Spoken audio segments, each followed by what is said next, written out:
Thank you so much for listening to another episode of CX Chronicles podcast. I'm your host, Adrian Brady Chizana. All right, guys, thanks so much for listening to another episode of the CX Chronicles podcast. I'm your host, Adrian Brady Chizana. Super excited for today's show, guys. We have an awesome guest today joining us. Varun Sharma, co-founder and CEO of Enterpret, based out of New York City. Varun, say hello to the CX Nation, my friend. Hello, everybody. Excited to chat today. So, Varun, number one, I loved the conversation that we had a few days back. You were building a super duper cool company with Enterpret. You guys have a super duper cool story. I'm excited, man. I'm excited to kind of dig in today and have you kind of walk through how you and your team have thought about the 4 CX pillars as you've built and scaled Enterpret. And then I'm really excited to pick your brain as we chatted about last week on some of the things that you guys are doing with AI. Yep. And maybe said a different way, Varun, some of the ways that Enterpret is helping to literally lead the navigation or the migration over these next 1,000 days, man. Whereas, are joking, customer-focused business leaders across the world are going to need a lot of help with where we're about to go. So, Yep. why don't you take a couple of minutes, man? Set the stage, spend a minute or two introducing yourself and talking about some of the stepping stones that kind of got you into this place that you're in today as being the CEO of Enterpret. Yeah, sure. Happy to, and it's a pleasure to be here, Adrian. So I'm Varun, co-founder and CEO of Enterpret. We've been running the company for like last 5 years. Prior to that, my background is in, high-tech customer success over the previous decade. Before I started Enterpret, so I graduated from did my master's from Columbia University in New York. Was studying like operations research, which is like applied math and management science. After that, my first job out of college was at LinkedIn, where I was a pricing analyst, basically first for pricing ad campaigns. But soon realized I like talking to people more and business more than Excel sheets. So I figured a way out to become an customer success account manager. Basically, really loved that. Was very good at it right off the bat, and so saw.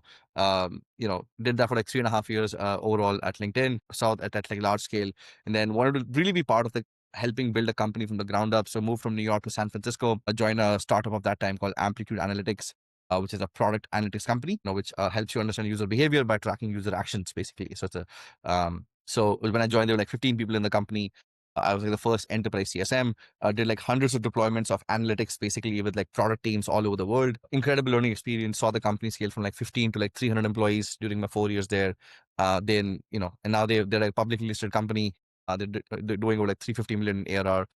So they've done really well. So finished 4 years there, then joined this AI company called Scale AI, which is an AI infra company. So I was doing some AI customer success for like teams like Facebook and Airbnb and likes of that. So and that was a very fascinating experience, and getting to see how these like larger tech companies are beginning to use AI to build a better product, basically. And this is 2019. Like no one was talking about AI that proactively. Like it was almost considered like a negative signal. Absolutely. I was just going to say this, and I was going to call out the timeline because you guys were way ahead of this. Now it's up front and center. Man, 5-6 years ago, only the smartest and the brightest and the best of the visionaries knew where the hell this thing was going to go. Yeah. And then as it just happens sometimes in life, my younger brother is also an AI researcher by research. So he was doing research on how to make computers understand bilingual speakers. So when people talk in like Spanglish or English, they mix multiple languages. Like computers would trip up on the grammatical syntax of that. But he had like published like research papers, had like 100+ citations as a primary author. And then he was like a leading backend engineer at Uber. So he was also sharing, hey, the research papers coming out have been pretty crazy in the last 12 months. And I was like, yeah, I'm also seeing some like very interesting things with AI, how these teams are using AI to build a better product experience using AI, which I was pretty fascinating to see. So we got the conviction this technology is going to go through some rapid evolution next few years. And then it led me to I had a lot of like deep conviction on a prior problem statement from Amplitude, which is like everyone knows what is happening in the product, but why something's happening, no one really knows. So if you take like the 10 smartest engineers at any smart company and you ask them, hey, what is our week 4 retention? Everyone will say, oh, it's 27.88%. Why is it 27%? Why is it not 40%? Oh, I don't know. Like, I saw a tweet. I think there's a problem here. Then people start guessing. But what I realize is like in today's world, like your customers are telling you unprompted exactly what they like, what they don't like about your product, about your service. And that data is sitting in 10 different silos rotting away. So if you could bring it all together in real time, unify that data and use AI to like extract insights and structure the data and make sure that the right insight is present to the right person in the right channel at the right time, man, you could unlock like so much customer love and customer centricity in how products are built and how service is provided. So that was basically the opportunity that we saw. So I quit my job, he quit his job. We started like in 2020, March 2020. I like land back in India to start Enterpret, and then I moved back to New York again. But it's been like super fun just building this product while the technology has gone through incredible evolution. But we had deep conviction in the problem statement, and it's been great to see the tech catching up to the vision in the last 5 years. That's amazing, man. Number one, thank you for sharing that. Number two, super cool that you get to build this thing with your brother, and super Yeah, cool that you guys, even though you guys before this were doing different things and you're on different paths. Pretty cool that it yeah, kind of came back together. And you and I joked about this the other day, man. Like when I was a practitioner, when I was a CX practitioner, and before starting CX Chronicles about 5 years ago, like I joked with you, some of my very best friends and every one of my companies that I worked at in New York City, or even when I came back here to Buffalo, New York, and was working at AC Auctions, oftentimes it was our data analytics or it was our informatics leaders, because it was number one, trying to understand data at a different type of level. Number two was trying to understand which variables or which signals of customer feedback, or even of me. And you were talking about this the other day, like even before you start the damn customer journey, all the way back up at the very beginning of a customer journey, where you're marketing and you're selling, right? You're trying to create awareness or consideration before you can convert. Guys, there is so much freaking information sitting in our CRM, in our tickets, even in our Slack. There's some really cool things that you can do with Slack, because that's, if you don't know how to manage that well, that can become a black hole. But point being is, like, you guys saw this world of like, all right, wait a minute, companies are literally putting this information everywhere, right? How do we pull it together? How do we start to extract actionable insights that we can share across the business, man? And so super duper cool, man. Super duper cool. I mean, I totally agree with the Indian. I mean, let me ask you this: when was the last time you opened a support ticket for a product? Yeah, no one has Sorry, time. sorry, that because of what I do, and because of what we do in this type of world, I just often don't, because I already understand what they're doing. And then oftentimes people like us, we can literally look at it, we see what ticketing solution they're using, we can tell Yeah. how they're triaging, we can tell sort of how they, so like unless I absolutely have to, it's a high severity or complex thing that I have to touch the company, I don't. I already know that it's, yeah, but And you're right. I think most people are like that, and including myself, right? Like a lot of people will go through the pain of like silent frustration for a long period of time. And it's only when something is like so deeply frustrating, yet you care enough about the product that you want to let them know. It matters enough that you want to open a support ticket, right? Then you open that up, right? You take your time to really explain the problem and solve it. So, like any support ticket is a tip of an iceberg, and that is just one channel. So, and the fact that most companies at scale, they get like 50,000, 100,000 support tickets a month, and they have like hundreds of like, thousands of reviews, they tens of thousands of app reviews, they get tons of comments on Twitter, on Reddit. People go out of their way to tell you what they're liking, not liking, yep, because it yep. matters more to them. Otherwise, like 95% of people, they're feeling the same thing, but they don't have time. They just They don't ignore even it. do it. They don't even submit it. So, They don't even tell you. so people who care to that extent, like they are telling you like what they don't like, to not utilize that data to its fullest. Oh, what a sin it is, in my opinion, right? Is it like that is so like such a waste? Like, we have this opportunity to change that. So I think because it is not only those 50,000 tickets, those 50,000 tickets often per month, they represent the pain of like 5 million people. It's just like 4 million 9 point. They don't even bother to open a ticket, but they suffer the frustration. It's so true. It's so true. So the Interpret platform, you guys, you essentially supercharge teams. We were talking about this the other day, and I don't want to put words, but you supercharge teams, the advanced LLMs, to help. But some of the brands you guys work with are pretty incredible. You got Notion, the Farmer's Dog, Perplexity. Perplexity is a big one, man, right? To build better products and experiences. What you're getting to right now, meaning taking all of these words, this feedback, the sentiment, the specifics of keywords or key phrases or key target themes, right? Can you spend a minute just kind of talking about, because the reality is, even for some of our listeners that are ahead of some of the stuff, spend a minute kind of talking about, in the early days of Interpret, how did you guys start thinking about how to maybe build or leverage some of the LLMs that were out there? And then, Varun, I remember from our conversation last week, man, like you were telling me about just even the way that you can start to customize these LLMs and some of the key logic that goes into it by way of each company, especially if you start to leverage those tickets, leverage those sales calls, leverage those support calls, leverage the feedback, all the signals that you keep talking about. How did you Like, what was some of the early days or the early thoughts around how you guys were gonna do that? And then if you can, at a high level, sort of what does that look like today in a simple type of way for our listeners who maybe don't even understand what some of that stuff looks like? Yeah, I mean, it's been super fun building Enterpret. We're married to the problem statement, not the technology. It just so happens that the only way to solve this problem is using AI. So what Enterpret does at a high level is, we our vision is to build the operating system of for customer centricity for all companies in the world, and we do that by helping you unify, understand, and act on all of your customer feedback across all sources in real time. So we pull in your data, customer feedback data from like support calls, support tickets, surveys, Slack, Reddit, Twitter, wherever, any survey monkey, wherever your customers are talking to you in any format, and we can bring that data in real time. We use LLMs. We also take in your business context, like your help center documentation, your product change log, to understand your business language, your context, and we structure it all together into like a customer knowledge graph, basically in real time, and apply like a 5-level taxonomy feedback classification on that across all channels, and then categorize all feedback with your business context. That's like the real moat, basically. Now, when we started before even GPT-3 had come out in Okay, betas. okay. We were just building in-house models. It was a drag. It was very painful, very difficult. But we're doing the best we could. And then as the technology got better, so 2 months before ChatGPT was released, I think I don't remember the exact date on this, but ChatGPT was released like November 30th, 2022, if I remember correctly. There was a paper that came out which led to ChatGPT, which was on instruction fine tuning by OpenAI. So we would keep reading these research papers to see what else is coming out. And when that paper came out, we experimented with to see like what we could do. And then it was first time we saw like a glimpse that we could actually fine tune these LLMs basically to really for our specific use case. So that was really insightful, exciting. So then we re-architected the entire platform over the next 9 months using LLMs, leveraging LLMs for very specific jobs, basically. So we had a different LLMs which would understand Twitter and Reddit threads to like summarize and get the context, basically, because it's a comment to a comment to a comment. Super We are cool. Yep. different. Yep. We are a different LLM that would understand a 45-minute sales call and understand what feedback to extract from that, how to really analyze a long transcript. A different LLM to understand the context of in a survey, half the feedback is the question itself and half is Yeah, the yeah. answer.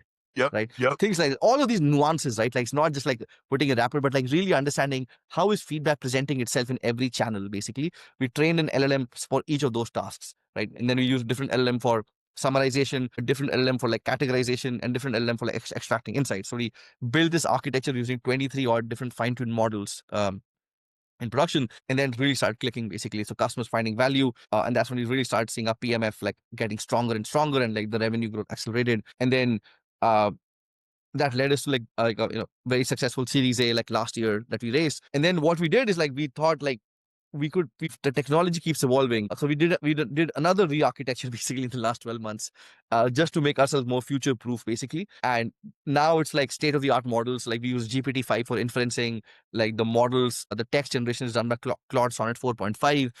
So the depth of insight is unparalleled today, that we are able to generate and able to answer any difficult question about customer feedback. You can ask it, you'll get an answer. So I think we've been able, and so I think honestly in today's era, like Adrian, there is no moat that's permanent, right? You just got to keep building, keep improving your product, your core features. That's what we've done like over the last couple of years. So and we keep experimenting with like as better models come out, like how can we modify our architecture to incorporate what is state of the art to continue showing that we can deliver the best, most specific, insightful answers for product and CX teams. I love it. For the only reason why, thank you for doing that. That was an excellent. But the only reason why I do this is I'm still, you know, this because you guys are building this stuff and you've been building it for half of a decade now. But it's wild to me how many extremely intelligent, successful, just super experienced leaders, and in all fairness, many of them, it's because they've got the blessing and the fortune that they've got product teams and engineering teams that they look at as having to think about some of the stuff, but they don't understand the importance and the criticality of where these language models are really truly going and how rapidly, number one. Number Yep. two, guys, you maybe have heard me say this in the last couple of episodes. I know I've been saying this a lot in conversations with some of our clients and our prospects at CXChronicles, but like I almost look at it like everyone knows good information in, good information out, shit information in, bad reporting out. Everyone knows that logic, but like with some of this LLM advancement and what you're kind of bringing us through, it's almost like fuel, man. It's almost like when you pull up to the gas station, you're putting 93 into your Porsche, you're putting 89 into your pickup truck, and then you're putting 87 into your Ford Taurus, right? So there's Yep. like these different qualities or levels of fuel. And honestly, guys, the way that some of this AI logic and these AI outputs is going to work is the more time you spend creating the actual language and then the prompt logic, like Varun is walking us through, the better the quality. Now, the last thing that I just want to pick on real quick that you threw in at the end, this is like almost like, Varun, I don't know, do you think it's almost like the best companies on planet Earth in future, they're really going to be the ones that continue to refine that better than anyone? You just said that it becomes a daily task, Adrian. Then we got to start every day. We're trying to get a little bit better, a little bit tighter, a little bit sharper. We're reprompting. So like I love that. I love that type of thought. One really quick thing before I forget. You mentioned building on OpenAI ChatGPT. Guys, I don't know how many people have stopped and kind of just taken a look at this, but like OpenAI's revenue growth is rapid, right? It's absolutely rapid. In 2024 revenue is going to be estimated to be almost $4 billion. 2025, there's reports that are suggesting that they might hit 13 billion. Yep. and then like guys, like within the next 500 days, they might hit 20 billion. How long did it take Salesforce to hit 20 billion? Yeah, You know what I I'm mean, saying? Like this is the fastest growth yeah. we've seen on Earth, I think. Yeah, exactly. I mean, and it is. We are currently in unprecedented times. I think I think there have been many levels of excitement and analogies given. I mean, I'll just share an example. When we were considering starting Enterpret, like my brother, who's my co-founder, he convinced me on the technology bet basically, and I convinced him on the problem statement bet. But what he told me then is like, he said, I think this could be as big as like going from on-prem to cloud, basically, right? Like this could be the AWS moment, when AWS Yeah. came and it changed, Yeah. like, how everything became on the cloud. And I thought, well, that's a huge statement to say from someone who's in the field. And then I think what actually transpired next few years, and seemed like, oh, actually, this might be as big as the invention and acceleration of internet. What is the impact of that? But Yep. but actually, this might be as big and as important as the invention of electricity. Dude, this is what I use. I always use the electricity one, bro. Like it's like how important was that in human evolution, the invention of 100%. electricity and the industrial evolution and all that happened in the world, and the Totally. growth and economic growth that I saw all over the world because of that. So we are in an unprecedented time. I think 50 years from now, history lessons will be taught about this decade, like what rapid acceleration of growth we had. So the revenue growth rate of OpenAI and Anthropic does not surprise me. Like it is Yep. like it is very well deserved. They're as fundamental, to global economic growth now as electricity wasn't during its time. So I think it will continue to grow. I'm very, very incredibly bullish on the potential of it. And I don't expect it to go down anytime soon. Totally agree with you. One last thing I want to add on this. A couple months ago, we were at Customer Contact Week in Las Vegas, and guys, I can't. It was one of the keynote executives that was delivering a speech. I'm gonna have to put this in the show notes because I don't remember off the top of my head, but it was CEO of FedEx, and he basically was talking about his comparison room was he basically said, look, everyone can say whatever they want about what AI is like, electricity or internet or whatever the spreadsheet, whatever they want to say. He said, I'm going to take it even further. He's going to say it's almost like think about it. His example was think about when the comet killed the dinosaurs. He said when the comet hit, life on Earth had to change entirely as we knew it, right?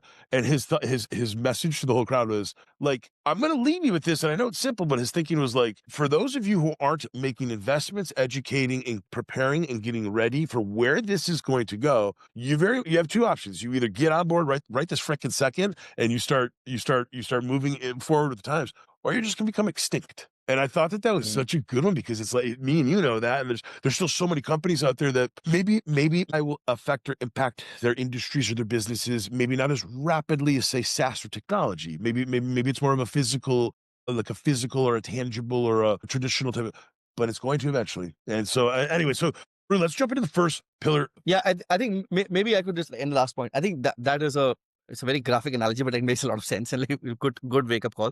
I think when we're going back to the previous question, when we built Enterpret 2.0 and we the re-architected it recently, we incorporated a couple of our core beliefs into that re-architecture as well. So one of the core beliefs was like that models will continue to get like faster, better, cheaper, for the foreseeable future.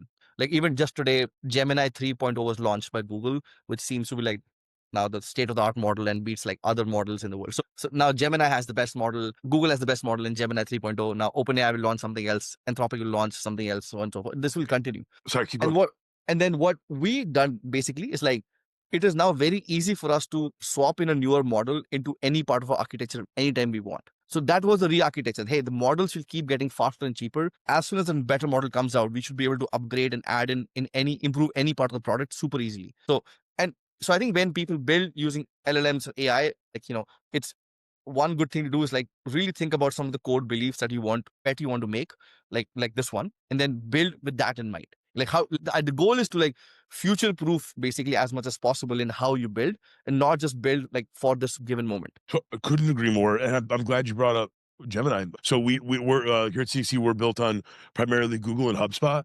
Mm. But I'm glad you brought it, because this kind of backs up some of the stuff we're talking about electricity or freaking dinosaurs, right? Like or the asteroid. Gemini, that's another one. So Google already has over 650 million monthly active users.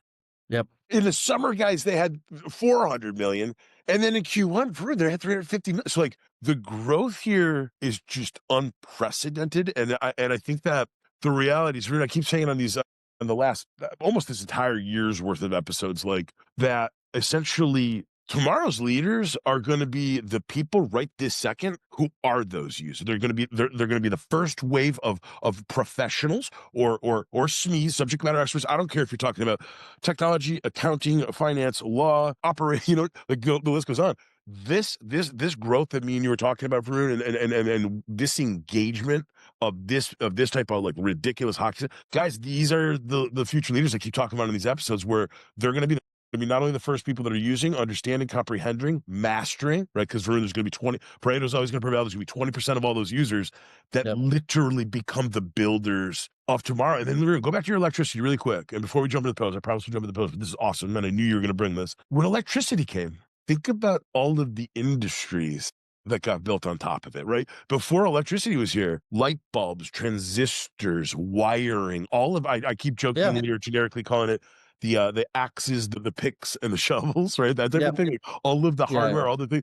Come on, man. This is why it's like this is going to get fun, and you guys are in a perfect time and place for it. So with that, let's jump in. Let's talk about the team at Enterpret. I'd love for you to spend a couple of minutes kind of talking about the first pillar of team of how have you and the team at number one, like when you and your brother went out to build this thing, how did you kind of think about what were some of the first people you needed to bring onto the team? How have you kind of thought about team building? And then today, now that you guys are growing and now that you've really been able to, you've been hitting your stride over the last year with working with all these incredible customers. How do you think about teams, Varun, or how have you placed some of your team bets, or how do you sort of think about what roles or what players you want to put on the pitch every single solitary day as you grow and you scale Enterpret into the future? Yeah, I mean, we could probably spend 3 hours talking about this. I'm very, very passionate about this topic, but I think like to what I'll say is like, I think at the end of the day, my belief is like at the end of the day, a company is nothing but a group of people working together. Everything else is like software for rent, right? Like I rent OpenAI's models, someone else is renting my software that we're trying to sell, right? So it is just like I rent Slack, I rent whatever. We just like pay for subscriptions and tools and all of these things, but a company is just a group of people working together who believe an idea is worth chasing, right? A problem is worth solving. So that's like a very extremely simplistic and view, but you've taken on company building because just to make that this is the most important thing. So currently the team is about like 50 people. We have a team of like 30 odd in the engineering, design, and product org, and then team of like 20 for like operations and go to market. A split between Bangalore in India and then New York, and some people in Denver and Seattle as well. And one person in Chicago. So the belief we've taken basically is like on the engineering side or EPD side, like just general belief is like we try to keep the team as small as possible. So like you just chase like like a big team is a vanity metric. Like the number of people who work for your company is a vanity. It means nothing, right? Like we just saw recently like this company called Gamma, which is a AI a slide creating tool. They reached $100 million in revenue profitably with just 50 employees, right? Like a 2 million revenue per That's employee. freaking incredible. And it's going to continue happening.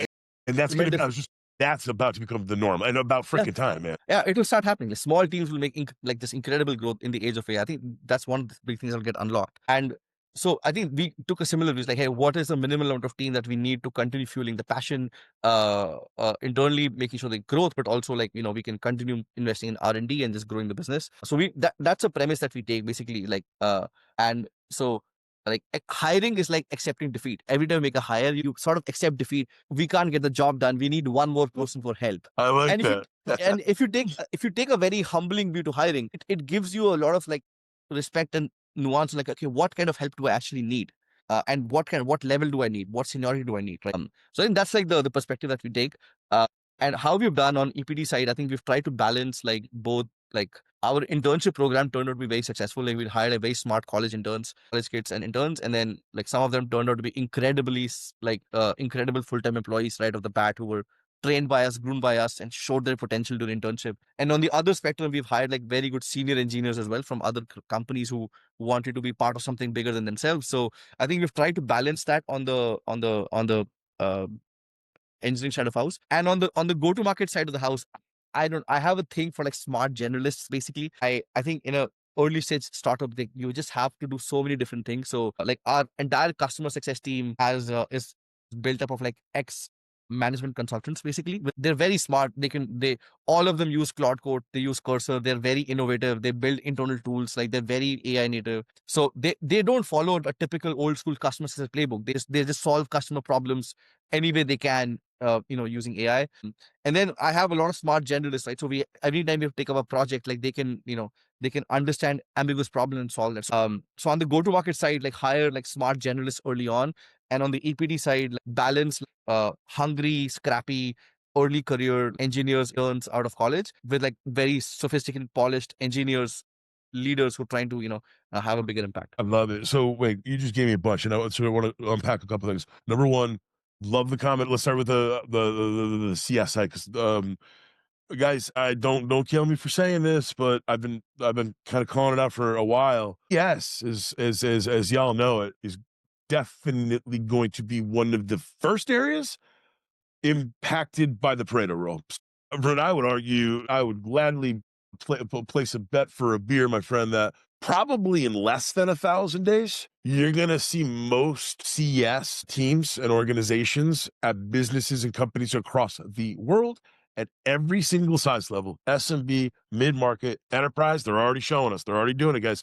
You're going to see tomorrow's CS teams and leaders. They're literally going to there's going to be 20% of those professional people that are going to do everything. And then the other 80% of the people that can't do what Varun, what you just said, where it's like leveraging. So number one, just becoming far more analytical, leveraging automations and workflows, getting exceptional at signaling and essentially analytical or customer portfolio health signaling, right? So being able to just generally see what's happening on a portfolio or in a pipeline, and then knowing how to act upon what type of activity comes upon it, not with doing it, but with prompting it and or with create. Yeah, they got to do it you're going to do it in the beginning. Then you're going to immediately learn how to prompt it and how to automate it, because you're not going to need 50 people on a CSM team anymore. You're probably going to have 10 people, like what Varun just said, who can literally manage the entire scope of what today's 50 people do, on top of whatever your growth goals are. So that's number one. Number two, what you were talking about with your engineers and your devs, and then I have a question too. But it's funny when you look at the Interpret LinkedIn corporate profile, Varun. It's really interesting to see on your team that's growing. You guys are you're almost to 70 people, approaching 100 people on the team. And you're right. I'm not, that's vanity metric. Totally agree with you. But you guys have the right folks. And what's interesting on the people outside of your team today, what they've studied, right, guys? You can all go into the people view of LinkedIn and kind of see where are people, what they've studied, what is their you got a Varun on your team. Here's the top things that people on your team have studied: computer science, computation science, information technology, economics, and mathematics. Fucking love it, because think about it. Tomorrow's companies and future leading companies, guess what, guys? That's going to become super duper common. And then to Varun's point, you're still going to need people that are awesome with humans and connecting. And I still believe last mile, Varun. Last mile is not going to be done by AI. I still think last mile with sales, last mile with support, last mile success. Still think you're going to need some pretty incredible people to sort of finish things off and bring it across the line. But like, it's super cool to see that. Before we jump off team, my question for you is, what's it been like over the last couple of years, man? Now you've got this You have a global team. You got a huge, Mhm. you got a huge part of your team over in India.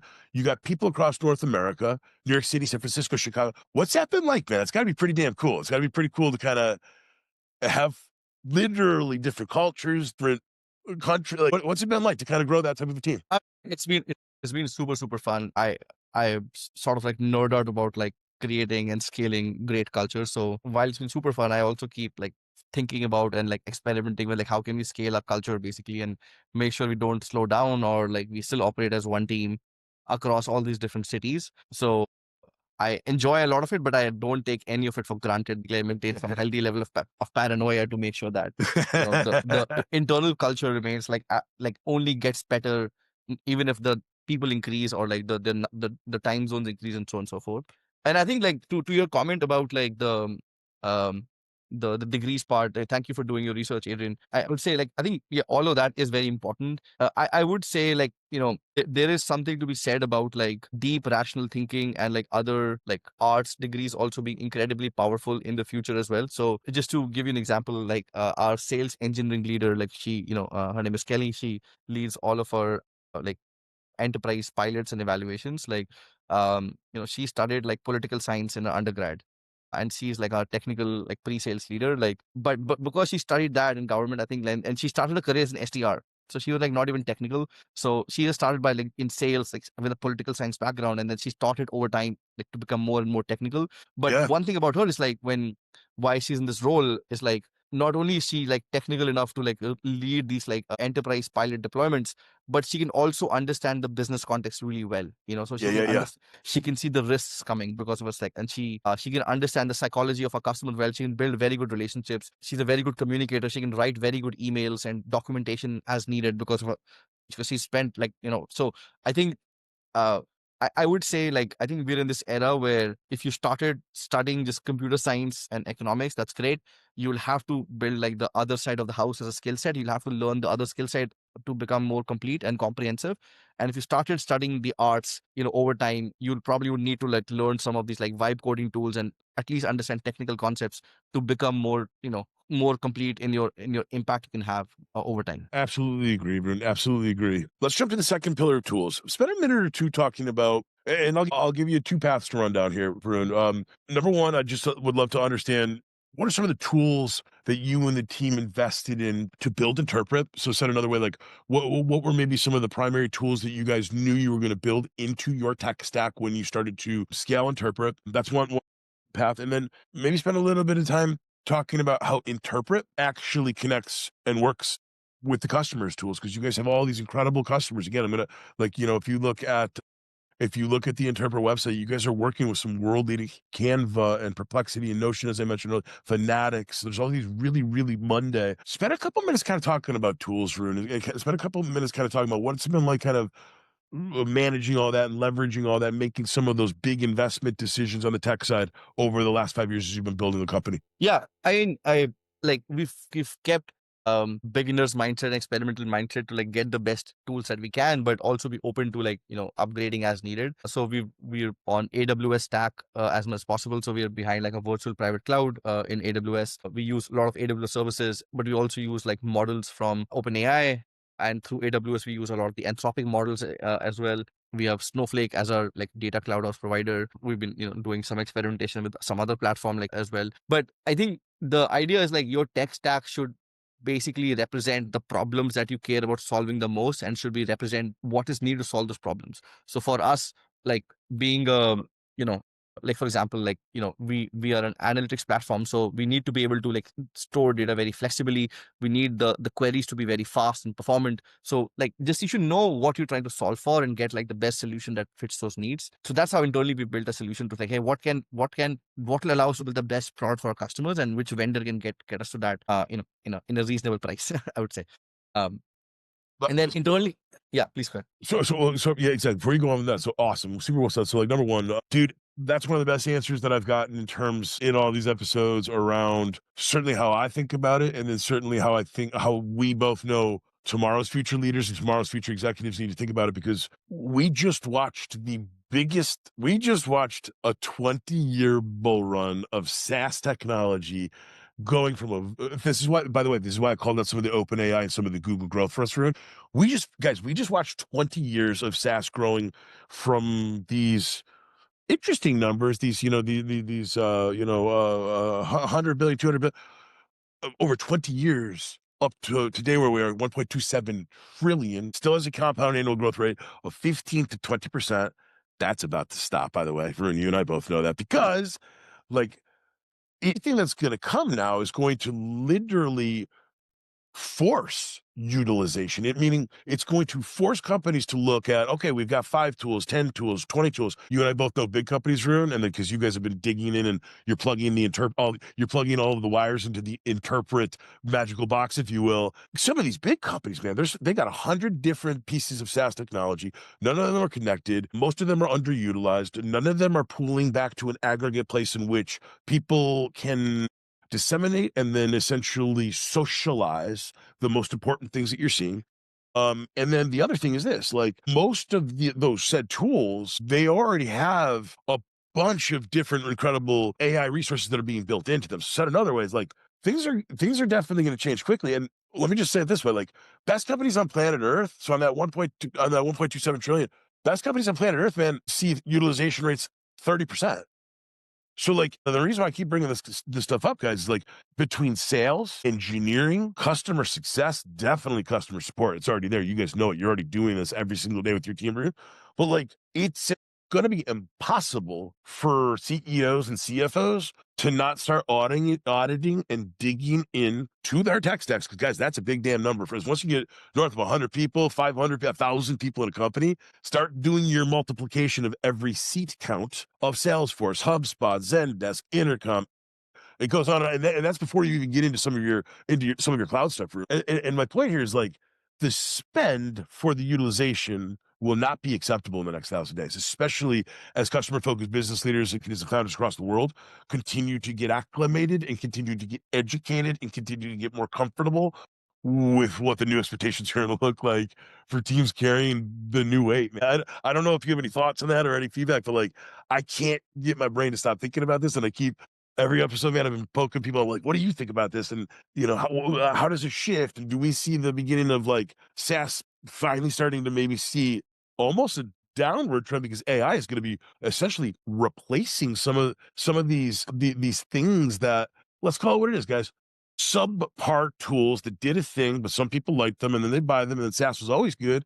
And the customer's buying something, setting them in contracts, and then oftentimes people forgetting about it, and then over time, not even realizing that their company was underutilizing. So I don't know, like any thoughts or just feedback or immediate reactions to that whole thought? Yeah, I mean, there's been a lot of innovation and experimentation happening on pricing models in the age of AI. We obviously seed-based pricing was the default for most SaaS products for the longest time. And you're absolutely right. Like there was a tremendous underutilization happening, and then there was software built to like maximize the utilization of the underutilized SaaS, which is also like seed-based, something like that. I don't know. And then I think there's been consumption-based pricing, basically, of like which I think like companies like Snowflake charge on, and now we're seeing like some outcome-based pricing as well, which is pay per outcome. For example, these like AI chatbots, basically they charge like $1 plus per close ticket, basically, right?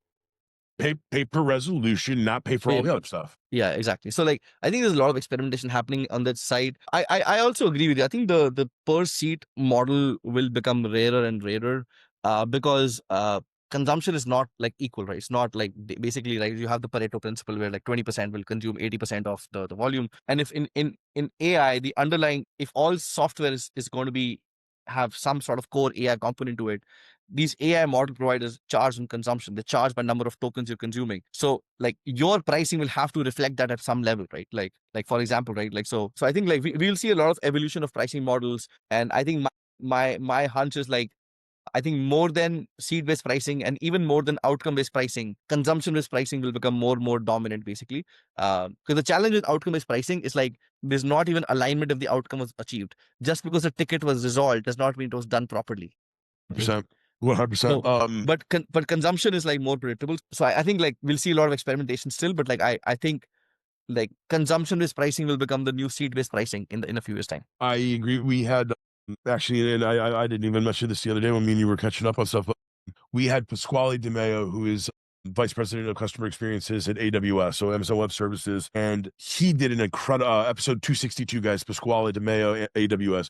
He did an incredible job of explaining how part of the absolutely ridiculous hockey stick growth that AWS had, number Mhm. one, let's call it what it is, and he does a good job of telling the story. They built the thing that worked for Amazon. So that's number one, meaning like because of as Amazon became a behemoth, they knew that there was going to be the need for them building something so that they didn't have to continue to pay all these outside partners and vendors to be able to do the things that they knew that they could build themselves, and then they knew where their growth was going. That's number one. Number two, though, once they built it and it was working, and they started to bring it to market and offer it to others, they knew that it was going to be a consumption model from day one. And so even to this day, it's really interesting. Like AWS startups, so guys, for some of our founders, read if you haven't done this already, or reach out to us and I'll connect you with it. But like AWS, for example, they will literally work with small businesses and they will almost do education, familiarization, help with, like said generically, pulling you through adoption because they don't know which one of us is going to fucking blow up. They don't know which one of us is going to become the next behemoth or the next world leader. And then from a consumption model, like Varun's talking about, that feels just like such a better way of, if there's any shot of retaining and continuing to grow at the clips I said earlier, 1.27 trillion growing at 15%, maybe 15% goes away. Maybe SaaS technology becomes more of a traditional type of CAGR where it's like 3 to 5%, right? Something not as rapid, but maybe that's what happens, because then they're going to have to flip to whether it's consumption model or paper resolution model. Benioff and Salesforce are clearly betting on paper resolution.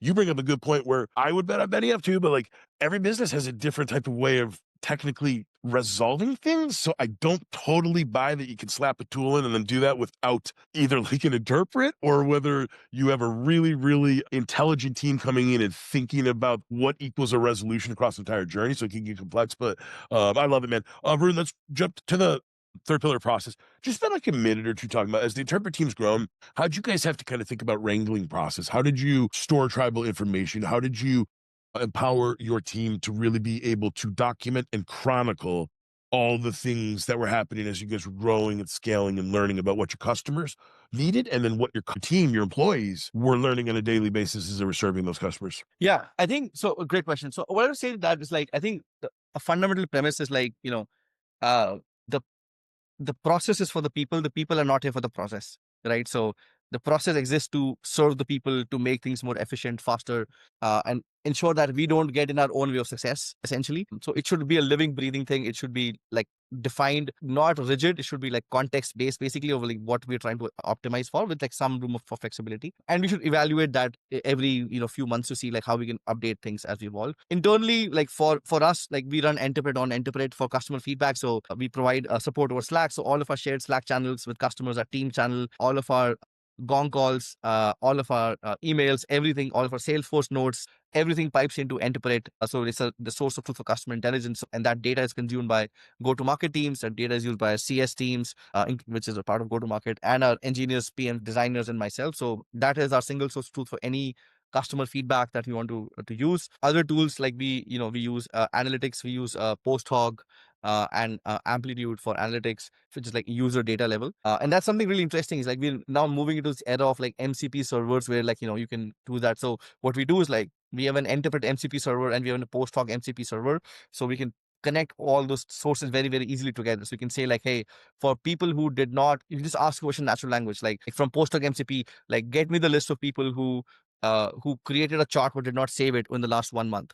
And then you can also then ask Enterpret MCP, like for those lists of people, find out what if they've given any feedback about like chart creation process. And you can just marry quant and qual very easily, right? So that's what I say is just keep your process nimble, like look at the tools that solve the problem the fastest. But yeah, internally, like we try to keep like the systems of truth and knowledge very, very small and similar. So we use Linear for project management, we use Slack, we have Enterpret for customer feedback, and then we use Posthog MCP and Enterpret MCP together for like quant versus qual joins. And then for go-to-market, we have like Salesforce and HubSpot and all these tools here. Fantastic. You guys, this is one of the biggest, what Varun just ripped through it there. This is one of the biggest things that we do for our customers at CXC Living playbooks. It sounds so stupid and so simple, but living, breathing playbooks. How is the team work? How is the team built and orchestrated?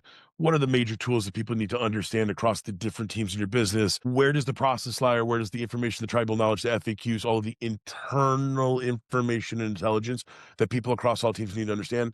And then lastly, feedback. And let's jump into the fourth and final pillar, feedback. But how are you guys kind of managing, Varun, how are you thinking about customer feedback? So like, what are some of the ways you guys are leveraging and acting upon your customer feedback today at Interpret? And then maybe spend a minute talking about, you kind of just hit it right here with some of the things you guys are doing with your tools, but spend a minute or two talking about the ways you guys manage your customer feedback and then some of the ways that you leverage your employee feedback. Yeah. I mean, employee feedback is, we tend to make it like very informal and direct, basically, for people who have feedback, and then you can like structurally share that, and things like that. But we don't put that in Enterpret. Like Enterpret is only for like customer feedback analysis. Customer feedback, I think, like I said, like most of it is unprompted. It's tracked in Enterpret. From like sales calls, like Slack messages. We have an intercom bot on our website. From that, so any like in-app service that we run, all of that. So all of the data, user research calls, pulls into Enterpret, and then we have like these like workflows built in.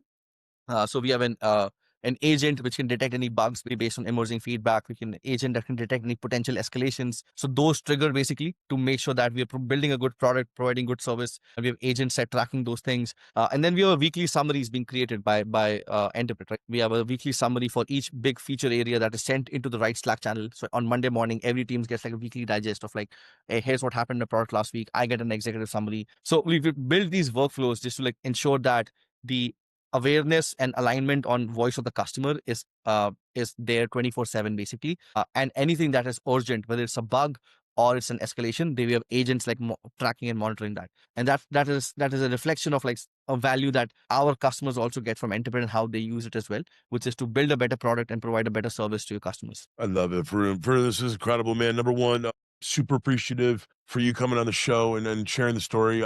I think I told you last week, but like this, companies like Interpret are companies that I think are the ones that I would bet on for the future all damn day, guys. I think the other thing too is that companies like Interpret and what Varun and his team are doing. Again, over the last probably 20-ish episodes, Varun, I keep talking about this notion of like the next 1,000 days. Who are companies that are either going to be navigators or are going to help with the migration of the customer-focused business leaders, going back to the dinosaur example, that are going to actually survive extinction. And they're Yeah. going to be the men and the women that lead tomorrow's teams, build tomorrow's companies, and leverage AI and leverage this wild shift in technology into the future. Varun, before I let you go, my friend, where can people find out more about Interpret? And then where can people keep in touch with either you or your team if they want to learn more about how Interpret could be a game changer for their business? Yeah, for sure. So you can find us on our website, which is enterpret.com. It's a pun on Interpret, which is we help you interpret your feedback. So it's like enterpret.com. And then you can find me on LinkedIn. Just search for like Varun Interpret. You should be able to find me. Feel free to connect me on LinkedIn. Send me a message. Happy to chat. And I'll reach out to our website, and we have a sign up form. We'll be happy to show you what we're building here. Awesome, Varun. It's been my absolute pleasure, brother. I can't wait to see what you guys do in the future. And I look forward to our next conversation, my friend. It's been super fun, Adrian. Thank you so much for having me. Be sure to check out the CXC website. And as always, find us on any of your favorite podcast players, iTunes, Spotify, Stitcher, and more.